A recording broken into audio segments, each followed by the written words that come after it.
Babe,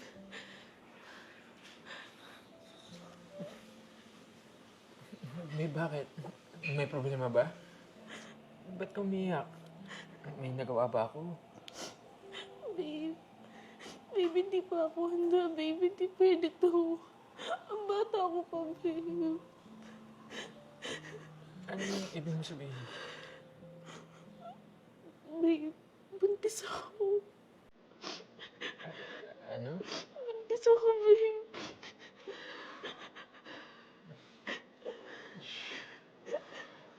Okay lang yan. Haharapin natin yan. Papanindigan ko, okay?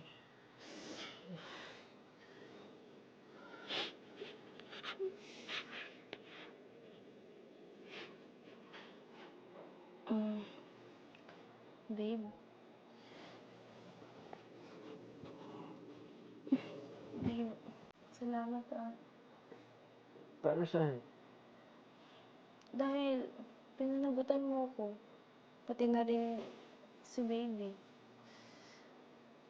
I'm so lucky to have you.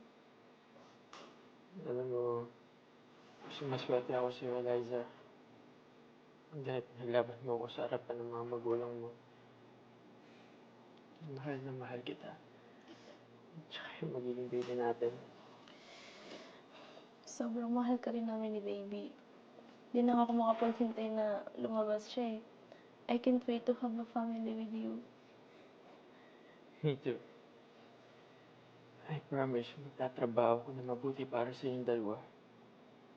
At para kapag nasa tamang edad na tayo, papakasalan kita. I'll be the best father and husband to both of you.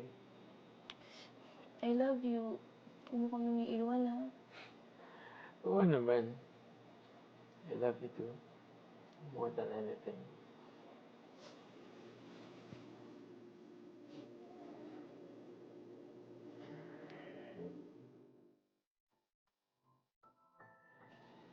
Baby, gawa nating breakfast si daddy ah.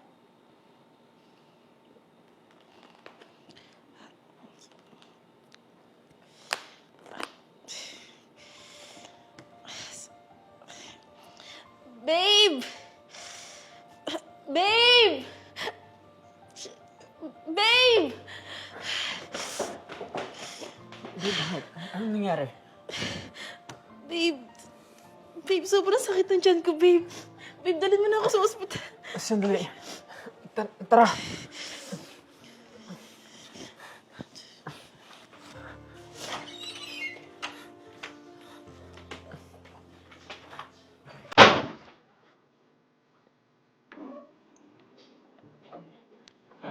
Dok, kamusta po sila? Ayos naman po sila, di ba? Kaano-ano ka po ni Miss Eliza, sir? Boyfriend niyo po ako. Ako po si Ian. Asan po yung mga magulang niya? Wala po sila rito eh. Nasa abroad po. Mr. Ian, since ito po yung unang pagbubuntis ni Miss Eliza, marami pong dugo ang nawala sa kanya.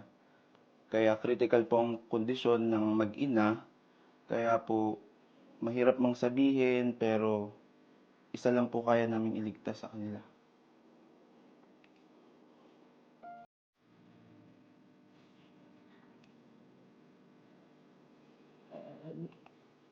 Ano pong ibig sabihin nito?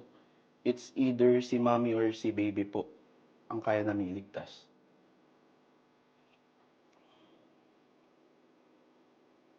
Mr. Ian, wala pong malay si Miss Eliza ngayon, kaya nasa inyo po ang desisyon.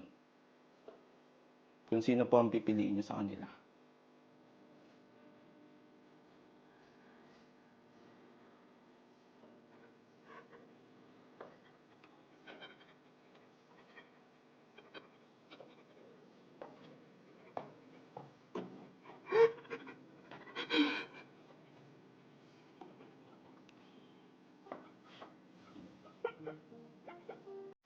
Mr. Ian, kailangan niyo na pong magdesisyon.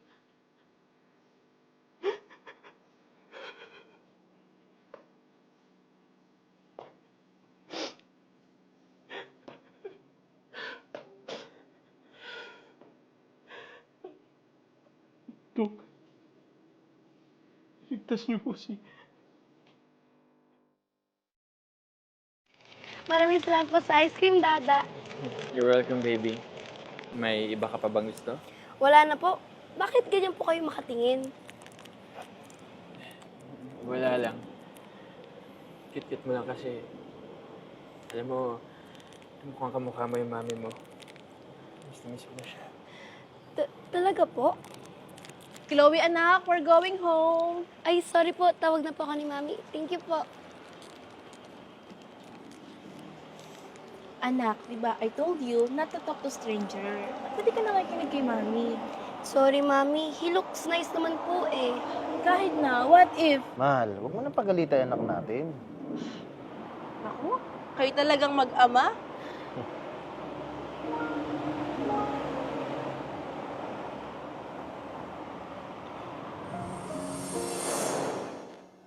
Ano? Pinili mo ko kasi sa anak natin? Ba't mo hinayaang mamatay yung anak natin?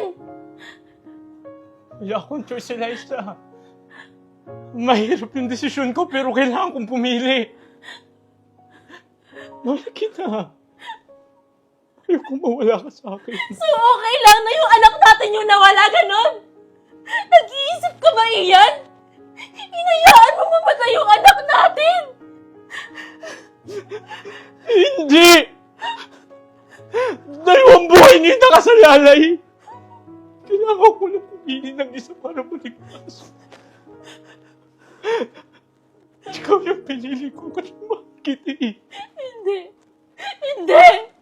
Pinabayaan mo mawala yung anak natin! Anong klase ka, Ama? Wala na yung anak natin! Ano ba ang iniisip mo, ha? Dahil bata pa tayo? Ha? Sige! Total, wala na yung anak natin! Maghiwalay na lang din tayo! Eliza, Umalis ka na. Labas! Labas!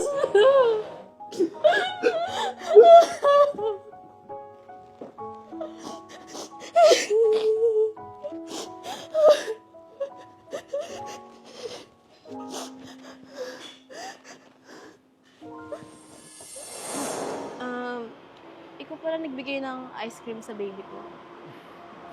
yeah. Sorry ah. Gusto niya kasi na ice cream kaya binilhan ko lang. Thank you, pero sana next time wag na ha. Baka kasi masanay eh. Nga pala, kamusta ka na? Okay lang. Ikaw?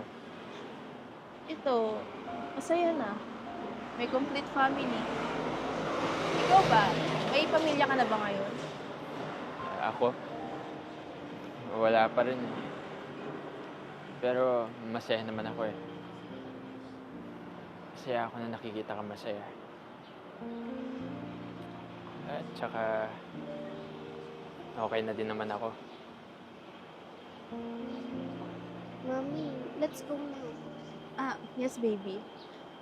Ian, thank you ha. Sana maging masaya ka, hindi dahil masaya ako. Sana mahanap mo na yung tunay na kaligayahan. Sana mahanap mo na yung babaeng magmamahal sa'yo. At bibigyan ka ng buo at masayang pamilya. Tara na, Han. Baby.